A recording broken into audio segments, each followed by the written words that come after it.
കുണ്ടോറച്ചാമുണ്ടി അസുരതാളനിബദ്ധമായി ആടിത്തിമിർത്ത് തേടിയെത്തുന്ന ഭക്തർക്ക് അനുഗ്രഹവർഷം ചുരിയുന്ന കുണ്ടോറച്ചാമുണ്ടി ദാരികാന്തകയായ ശ്രീ ഭദ്രകാളി തന്നെയെന്ന വിശ്വാസം. തുളുനാട് താണ്ടി മലനാടിറങ്ങിയ മഹാകാളിയാണ് കുണ്ടോറച്ചാമുണ്ടി.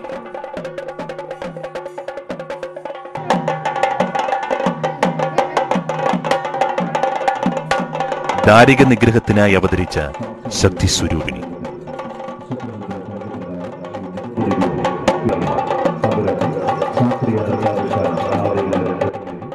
ദാരികൻ കോട്ടയിലെത്തി ഘോരഘോരം പോര് തുടങ്ങി.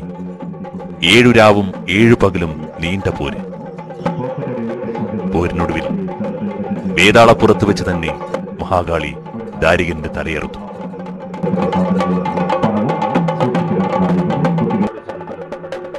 അവതാരോദ്ദേശം പൂർത്തിയാക്കിയ മഹാകാളി മലനാട്ടിലേക്ക് വഴിയിറങ്ങി. വഴിമധ്യേ കാവേരിയിൽ മുങ്ങിക്കുളിച്ചു.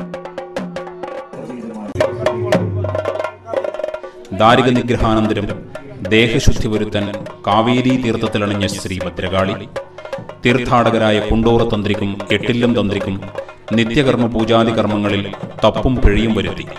കാളിയുടെ വേലയാണിതെന്ന് തിരിച്ചറിഞ്ഞ കുണ്ടോറ തന്ത്രി ആ ദേവതയെ ചെമ്പുകിടാരത്തിൽ ആവാഹിച്ചടച്ച് ആ പാത്രവുമായി യാത്രയായി.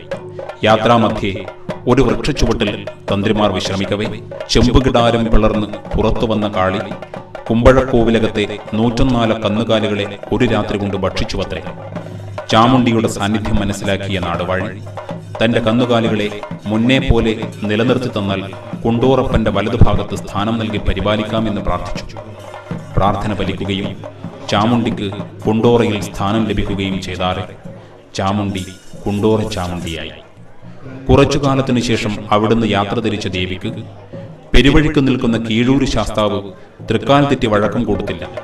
ഒരു വ്യാഴവട്ടക്കാലം ഒറ്റക്കാലിൽ നിന്ന് തപം ചെയ്തിട്ടും ഫലമില്ലഞ്ഞപ്പോൾ കോപാകുലയായ ചാമുണ്ടി നാട്ടിൽ അനർത്ഥങ്ങൾ വിതച്ചു.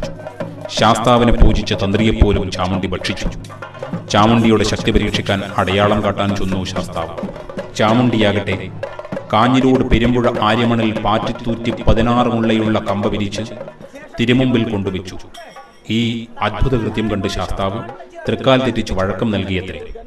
കുണ്ടോറ ചാമുണ്ടി തുളുനാട് വിട്ട് മലനാട്ടിലേക്ക് യാത്രയായി എന്ന്